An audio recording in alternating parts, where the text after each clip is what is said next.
Hello from sunny Scotland.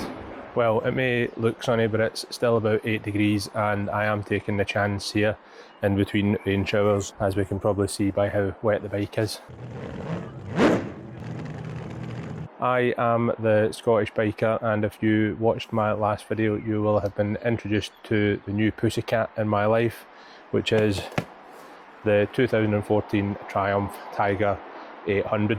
If you haven't seen that one, you can click here and you can watch it right now. So the Triumph Tiger 800, this is an 11-year-old bike with 16,000 miles on the clock. The bike is in pretty good condition for its age and mileage, but, and there is always a but, I have found a few things that need some attention.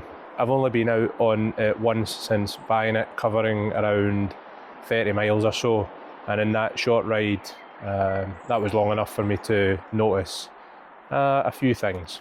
So number one, chain slap.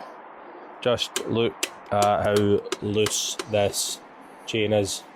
Now, I gave it a bit of a wiggle when I picked it up and it felt alright. I can only assume that it was either sitting on a tight spot or perhaps the chain was stiff if it hadn't been used in a while. But it is looser than Bonnie Blue now, so it is going to need some attention. Number two, the handguards are in the wrong position and they're not actually covering the front of my hands when I'm on the bike. They're too low, so I'm going to have a look at that. Hopefully that's a simple adjustment. Number three, the heated grips are on as soon as the ignition is switched on. They don't show on, but they are heating up. I suppose it's good that they work, and I did check that when buying it, but I did only check that they switched on and that they heated up. I didn't check that they were cold when they were switched off. I'm not overly concerned. I think it's probably an easy fix, he says so confidently. The battery voltage drops quickly when the ignition is switched on, and at first I thought that was the lights that were killing it, but now I know that the grips are pulling juice too. In any case, I suspect that the battery is weak, so I'll probably change that. So we'll have a look at that one as well. Number five, the wind noise is way worse inside my helmet than it is on the other bikes. This caught me a bit off guard, as I was expecting that this big screen on here would put it way over my head. Maybe it's too short for my height, or maybe it's my seated position or something, but it's something I'll need to have a look at. Number six, now for the biggest problem, and I can't believe that I didn't spot it before buying it. Can you see what the problem is here? Made in England. I can't be having that.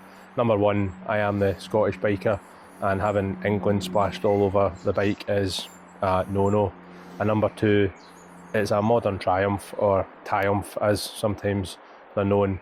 It was built in Thailand, not in England, and this is not a Hinckley, so these will need to come off and we'll get them replaced with something else.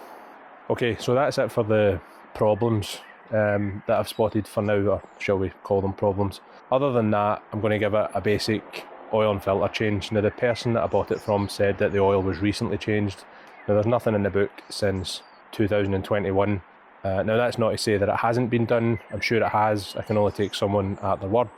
Lots of DIYers or local garages won't fill out the service book, but for peace of mind, and so that I know for sure that it has been done and that I know what oil has been used, I will be doing that myself. I will also change the coolant at the same time, as there's a good chance that that is also ancient. Right, that is about it for now. If you have a Tiger 800 and you can think of anything else that I should be looking at, please let me know. If you are interested in keeping up with the jobs or the repairs that I have planned, hit like, hit that subscribe button. But for now, slán lá.